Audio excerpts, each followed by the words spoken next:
എല്ലാവർക്കും white peanut cooking ചാനലിലേക്ക് സ്വാഗതം. പണ്ട് നമ്മൾ കേട്ടിട്ടുണ്ടാവും നല്ലൊരു മോരുകറി ഉണ്ടെങ്കിൽ ഒരു പറ ചോറുണ്ണാമെന്ന്.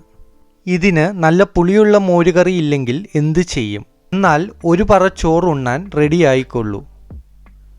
ഇന്ന് നമ്മൾ ഇവിടെ കാണാൻ പോകുന്നത് കിവി കൊണ്ട് നല്ല പുളിയുള്ള മോരുകറി എങ്ങനെ ഉണ്ടാക്കാം എന്നതാണ്. ഇതിനാദ്യമായി ഒരു ജാറിൽ അര കപ്പ് തൈരും ഒരു മീഡിയം സൈസ് ഉള്ള ഇഞ്ചി ചെറുതായി അരിഞ്ഞതും അര ഗ്ലാസ് വെള്ളവും ചേർത്ത് മിക്സിയിൽ ഇട്ടൊന്ന് ഉടച്ചെടുക്കുക. പിന്നീട് അതേ ജാറിലേക്ക് അര കപ്പ് തേങ്ങയും 3-4 വെളുത്തുള്ളിയും കുറച്ച് വെള്ളവും ചേർത്ത് അരച്ച് അതിൻ്റെ ഒന്നാം പാൽ മാത്രം അരിച്ചെടുക്കുക. പിന്നെ ഒരു പാൻ ചൂടാക്കി അതിലേക്ക് 4 ടേബിൾ സ്പൂൺ എണ്ണ ഒഴിച്ചു കൊടുക്കാം. എണ്ണ ചൂടായി വരുമ്പോൾ 1 ടീസ്പൂൺ കടുക് ഇട്ട് കൊടുക്കുക. കടുക് ചൂടായി വന്നാൽ 1 ടീസ്പൂൺ ഉലുവ ചേർത്ത് ചെറുതായി ഒന്ന് ഇളക്കി കൊടുക്കാം. പിന്നീട് അരിഞ്ഞു വെച്ചിരിക്കുന്ന ചെറിയ ഉള്ളി ചേർത്ത് അത് ബ്രൗൺ നിറമാവുന്ന വരെ ഇളക്കി കൊടുക്കുക. ഉള്ളി ബ്രൗൺ നിറമായാൽ അതിലേക്ക് 2-3 പച്ചമുളക് നടുവേ കീറിയത് ചേർത്ത് ഇളക്കി കൊടുക്കാം.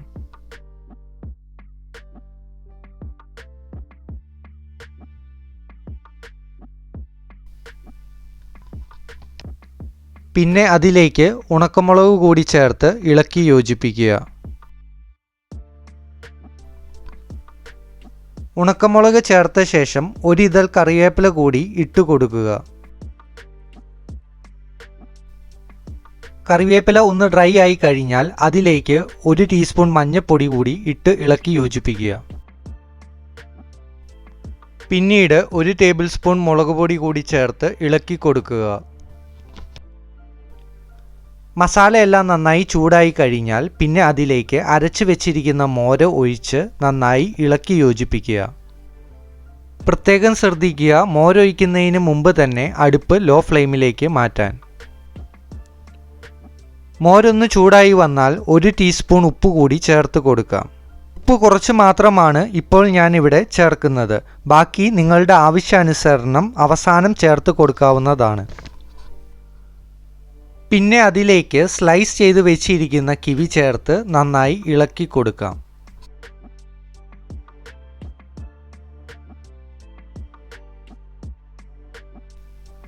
കിവി ഒന്ന് വെന്ത് വന്നാൽ അരച്ചു വെച്ചിരിക്കുന്ന തേങ്ങാപ്പാൽ കൂടി ചേർത്ത് കൊടുക്കാം.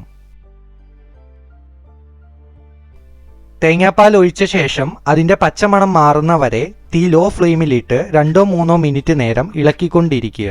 ഈ മോരുകറിയുടെ റെസിപ്പി നിങ്ങൾക്ക് ഇഷ്ടമായെങ്കിൽ നിങ്ങളുടെ അഭിപ്രായം താഴെ കമൻറ്റ് ചെയ്യുക. See you with another video. Thanks for watching.